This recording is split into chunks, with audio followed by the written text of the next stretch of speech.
Mon Seigneur a dit, Mi Señor dijo, l'Esprit du Seigneur est sur moi. el Espíritu de Dios está sobre mí, porque me ha ungido Pour libérer les captifs. para libertar a los cautivos. Y esta Je tarde sais que cette parole mienne hago esta palabra mía. est He sido ungido pour ce congrès para este congreso mundial. toi. Para ti, Reçois. recibe la unción.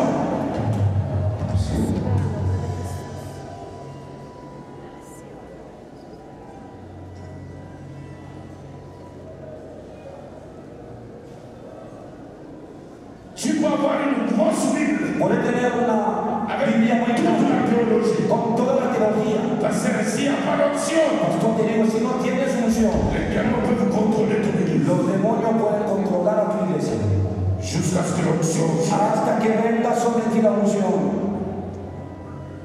Tu as beau être intelligent, Puedes ser inteligente, avoir des connexions, tener contacto de todas partes, mais tu ne perceras jamais. pero nunca avanzarás Jusqu'à ce que l'option hasta vienne. que caiga sobre ti la unción.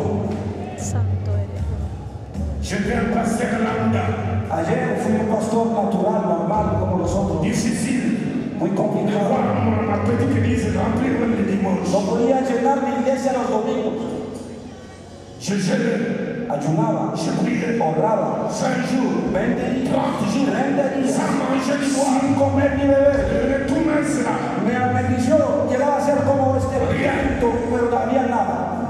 Jusqu'à ce qu'un jour, Hasta que un día le Seigneur me tapa el Señor se me pareció. en plein jour à 14 heures. Durante el día, todo el tarde, y dijo, Regarde les esprits de combat. mira los espíritus que te enfrentan. Un homme et une femme, Un hombre y una mujer, tout mince comme des bâtons. pequeñas como bastones. Après cette victoire, Y después de la victoria, la vision de la croissance a commencé. la visión del crecimiento empezó.